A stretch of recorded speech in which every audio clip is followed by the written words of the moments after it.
సాగుతోంది నీ తలపులతో ఎరరరహాసం. Hello సబ్రోస్, welcome back to బొమ్మ చూపిస్తే యూట్యూబ్ ఛానల్. వీడియో స్టార్ట్ చేసే ముందు ఒక చిన్న రిక్వెస్ట్. అది last long video breath nutshell video చేసినప్పటి నుండి కౌశిక్ గడు కనబడకుండా పోయాడు. బై ద వే, ఆ వీడియో చూడకపోతే చూసాను మామ. పోలికలు చూడటానికి అందంగా కత్తిలా హాలీవుడ్ హీరోలా ఉంటాడు. హృతిక్ రోషన్ కూడా ఎందుకు పనికిరాడు. రే, స్క్రిప్ట్ ఎవడరా మార్చింది? లాస్ట్ గా కాల్ చేసి మూవీని 3 times చూసి ఎడిట్ చేసి అన్నాడు. అంతే, అదే లాస్ట్ కాల్ ఇంకా. అండ్ మెసేజెస్ కి కూడా రిప్లై ఇవ్వట్లేదు. ఒకవేళ కౌశిక్ ఈ వీడియో చూస్తున్నట్లయితే, రే నా రెడ్ పెన్ నీ రూమ్ లోనే ఆరేసా, అది జాగ్రత్త, చంపేస్తా నా కొడుకు దానికి ఏమైనా అయిందంటే.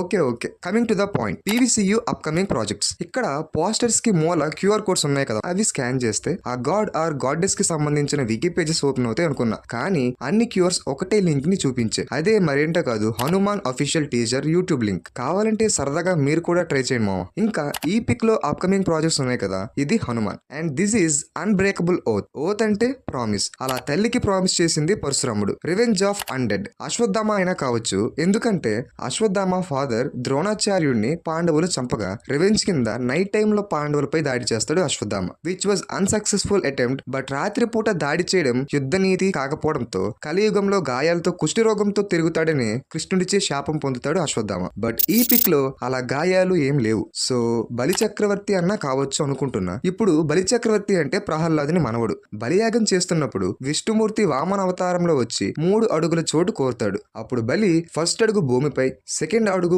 ఆకాశంపై, అలాగే 3వ అడుగు తన తలపై పెట్టమంటాడు. అలా 3వ అడుగు పెట్టగా బలి పాతాళానికి పోతాడు. అండ్ హనుమాన్ మూవీ లాస్ట్ లో చూపించిన అతని లాగానే ఉంది అవుట్ఫిట్ అండ్ నుంచున్న స్పాట్, ఆ డార్క్నెస్ కూడా అని నాకు అనిపిస్తుంది మామ. ఇక్కడ ఈ గాజులు వేసుకున్నది ఆ భద్రకాళి కాళీమాత అని నేను అనుకుంటున్నా. అండ్ ఇక్కడ గరుత్మంతుడు. దీనిపై ఫుల్ లెంత్ వీడియో చేద్దాం అనుకున్నా. బట్ సేమ్ స్క్రిప్ట్ ఓ పెద్ద ఛానల్లో రావడం, సో చేంజెస్ చేసి ఈ వీడియో పెట్టడానికి కొంచెం లేట్ అయింది. Yeah, some time it happens. అలా మ్యాచ్ కావడం అయినా పర్లేదు. వాళ్ళ బ్యాక్ స్టోరీస్ తో ప్రాపర్ జస్టిఫికేషన్ ఇస్తూ వీడియో చేయమంటే ఖచ్చితంగా మళ్ళీ చేస్తా. Here is the first detail. నీటిలోకి వెళ్లే కొద్దీ లైట్ ఎక్స్పోజ్ కాక డార్క్ అవుతుంది. అండ్ ఆ డార్క్నెస్ లో కూడా రుద్రమణి బ్రైట్ అవుతా ఉందంటే హౌ పవర్ఫుల్ ఈజ్ రుద్రమణి అని చూపించారు డైరెక్టర్ ప్రశాంత్ వర్మ గారు. యా, రుద్రం అంటే రక్తం అని అర్థం. సో రుద్రమణి అంటే అర్థమైంది అనుకుంటా. అండ్ మణిబాబు యాక్టివేట్ అయినప్పుడు hero body weight and strength కూడా పెరుగుతూ ఉంటుంది. దాన్ని రిప్రజెంట్ చేయడానికే ఈ షార్ట్స్ పెట్టారు.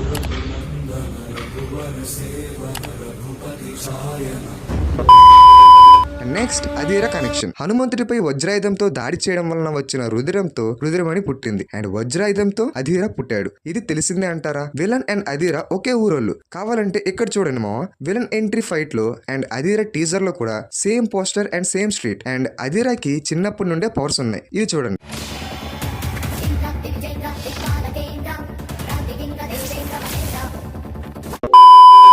ఇక టైటిల్ కార్డ్ సంగతికి వస్తే హీరో ఒక normal Hanumanthu. But sun power వల్ల పనిచేసే రుద్రమణి వల్ల హను మ్యాన్ అవుతాడు అన్నట్టు పెట్టారు ఆ ప్రశాంత్ వర్మ గారు. Now coming to next detail. చిన్నప్పటి నుండి విలన్ కి సూపర్ హీరో అవ్వాలని ఫస్ట్ పిచ్చ మొదలైంది 1998 లో ఆ స్పైడర్ మ్యాన్ యానిమేటెడ్ సిరీస్ చూశాక. అండ్ ఎగ్జాక్ట్లీ ఆ సిరీస్ టెలికాస్ట్ అయింది కూడా 1994 to 98 టైంలోనే. సరే, స్పైడర్ మ్యాన్ సంగతికి వస్తే మీకు స్పైడర్ మ్యాన్ స్టోరీ ఒకసారి చెప్తా. హీరో బలహీనుడు, ఒక అమ్మాయి అంటే ఇష్టం. అనుకోకుండా అతనికి ఒక పవర్ రావడం వల్ల ఆ పవర్స్ తో వాడు హీరోయిన్ పడేస్తాడు. ఒక మోటివ్ తో విలన్ ఉంటాడు. హీరోకి కావలసిన వ్యక్తి చనిపోవడంతో ఇక రెస్పాన్సిబిలిటీగా ఫీల్ అవుతాడు. విలన్ ని చంపేస్తాడు. ఎస్, ఇది న్యూయార్క్ లో ఉండే పీటర్ పార్కర్ కథే కాదు, అంజనాద్రిలో ఉండే హనుమంతు కథ కూడా. ఇప్పుడు బ్యాట్మ్యాన్ యానిమేటెడ్ సిరీస్ లో ఉన్న హుష్ అనే ఒక విలన్ కథ చెప్తా. హుష్ ఒక డబ్బున్న కుటుంబంలో పుడతాడు. చిన్నప్పుడే పేరెంట్స్ ని చంపేస్తాడు. అర్థమైందిగా?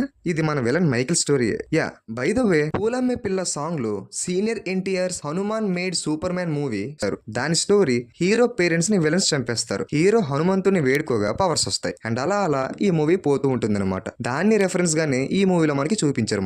మైకెల్ ఫస్ట్ స్పైడర్ మ్యాన్ అవుదాం అనుకుంటాడు. అప్పుడు స్పైడర్ మ్యాన్ చొక్కా వేసుకుంటాడు. సూపర్ మ్యాన్ అవుదాం అనుకున్నప్పుడు సూపర్ మ్యాన్ చొక్కా వేసుకుంటాడు.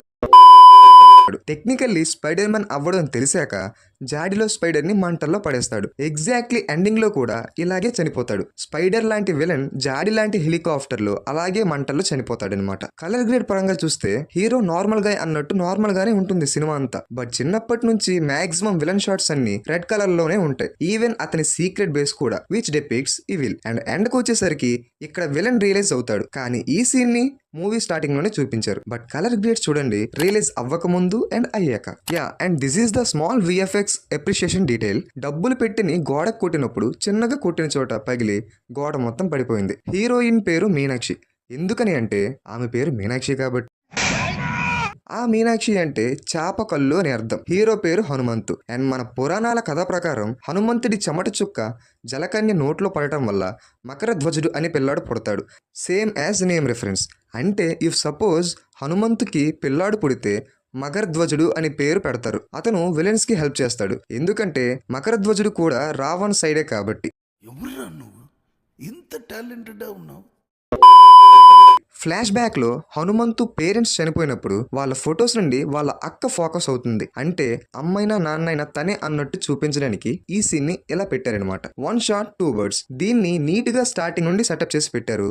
ఇదిగో ఇక్కడ. అండ్ అది Ruger American pistol of 0.45 ACP variant with bullet tip made of full metal jacket. So 1 bullet simple గా 2 బాడీస్ ని చీల్ చేయగలదనమాట. లాస్ట్ ఫైట్ లో విలన్ క్లాత్ తెగిపోద్ది. అండ్ ఎక్కడి నుంచో హీరోకి ఒక క్లాత్ వస్తుంది. అంటే హీరో అవ్వడానికి ఎలిజిబుల్ అయ్యాడని చూపించడానికి ఈ సీన్ ఎలా రిప్రజెంట్ చేశారు.